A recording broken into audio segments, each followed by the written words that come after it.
대기업 부장, 은퇴 1년 만에 사라졌다. 58세 그의 마지막 메시지? 안녕하세요, 여러분. 은퇴라는 게 생각보다 더 빠르게, 그리고 갑작스레 찾아오는 것 같아요. 다들 언젠간 나도 은퇴하겠지라는 막연한 생각만 하시잖아요. 하지만 막상 은퇴라는 문턱 앞에 서 보시면 너무나 현실적이고 동시에 막막하기도 합니다. 오늘은 대기업 부장, 은퇴 1년 만에 사라졌다. 58세 그의 마지막 메시지? 라는 이야기를 통해 은퇴 후 삶에 대해 함께 고민해 보고 싶어요. 혹시 이런 고민해 보신 적 있나요? 노후에는 뭐하고 살지? 이래서 손을 떼면 내가 어떤 사람인지 잊혀지는 건 아닐까? 우리가 일을 할 때는 항상 무언가에 쫓기듯 바쁘게 살아왔잖아요. 성과 내야지, 사람들 챙겨야지, 회식도 해야지 그러다 보니 정작 자신만의 삶이나 취미, 휴식은 뒷전으로 미뤄두곤 했습니다. 그런데 갑자기 회사 문을 닫고 명함을 내려놓고 역할이 사라져버리면 정신이 번쩍 들죠. 내가 이걸 준비를 제대로 했던가? 이렇게 되면 당황스럽고 우울해지기까지 합니다. 이번 이야기는 58세에 은퇴한 한 대기업 부장의 사례로 시작해 볼게요. 은퇴한 지 1년도 안 되어 그의 소식이 뚝 끊겨버렸는데 자세히 알고 보니 이분이 남긴 마지막 메시지에는 나는 회사를 떠나고 나니 내가 누구인지 모르겠다. 더 이상 아무도 나를 필요로 하지 않는 것 같다라는 내용이 있었다고 합니다. 듣기만 해도 마음이 먹먹해지지 않나요? 분명 성실하고 우수한 인재였던 분인데 은퇴 후에는 너무나도 쉽게 무너져 버린 거예요. 그분의 이야기는 우리에게 은퇴 준비가 얼마나 중요한지 크게 일깨워 줍니다. 자, 오늘은 은퇴 후 삶을 미리 대비하거나 이미 은퇴의 새 출발을 준비하시는 분들께 도움이 될 수 있는 사례 3가지를 들려드리고 싶어요. 일 잡잡의 아닌 나 자신으로 사는 법. 첫 번째 사례는 55세에 공무원 정년퇴직을 하신 분이에요. 평생 안정된 직장, 규칙적인 생활을 해오셨죠. 퇴직 후엔 드디어 자유다 하며 엄청나게 설렜대요. 그런데 얼마 지나지 않아 일어나는 시간도 들쭉날쭉, 식사도 제때 챙겨 먹지 않고 몸과 마음이 함께 무너지는 걸 느끼셨다고 합니다. 나는 더 이상 공무원이 아닌데 과연 누구인가?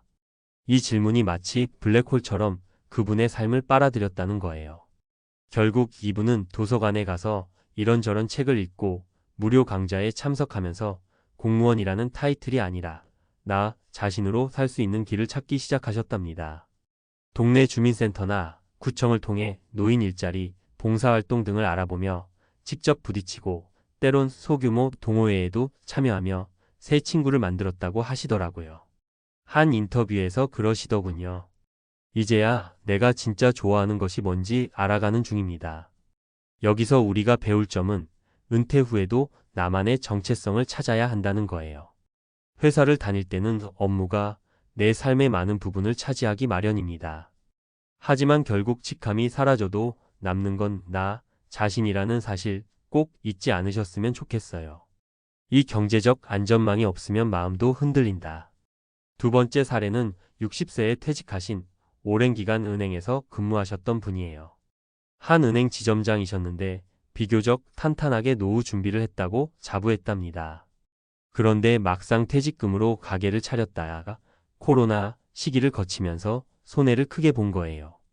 경제적으로 확 줄어든 현금 흐름에 맞춰 생활비를 재조정해야 했고 본의 아니게 자녀 결혼 자금도 도와주질 못했죠. 이때부터 심리적으로 크게 흔들리기 시작하셨다고 합니다. 어떤 일을 해도 예전만큼 마음의 여유가 안 생기는 거예요. 아, 은퇴 후에도 경제적으로 안전해야 내가 심적으로도 자유로울 수 있구나. 이걸 몸소 깨달으셨대요. 결국 어떻게 대처하셨냐 하면 우선 몇 년 동안 가게를 접고 월세를 최대한 아낄 수 있는 작은 곳으로 이사를 갔어요. 생활비를 확 줄이고 동시에 재취업이나 자문역 등 여러 기회를 쫓았죠. 다행히 은행권에서 쌓은 경력을 살려서 자문 업무를 맡게 되었고 결국엔 어느 정도 안정적인 수익을 확보하셨대요. 은퇴 후 가장 흔히 하는 실수 중 하나가 어차피 퇴직금도 있고 여유될 거야 하는 막연한 낙관이라고 합니다. 그런데 생각보다 살다 보면 돈 들어갈 구석이 훨씬 많잖아요. 그러니 꼭 미리미리 재무 설계를 해두셔야 해요. 새로운 일에 도전해서 두 번째 커리어를 쌓는 분. 세 번째 사례는 조금 더 희망적인 이야기예요. 50대 후반에 비교적 일찍 은퇴를 했는데 평생 영업 업무만 해오다가 완전히 다른 길로 전향하신 분이 계세요. 이분은 원래부터 나중에 시간 나면 봉사활동 하고 싶다, 글도 쓰고 싶다, 이런 꿈이 많으셨대요. 그래서 회사 다니면서 주말마다 글쓰기도 조금씩 해보고 퇴직 후엔 글쓰기 강좌에 참석하며 본격적으로 작가의 길을 준비하신 거예요.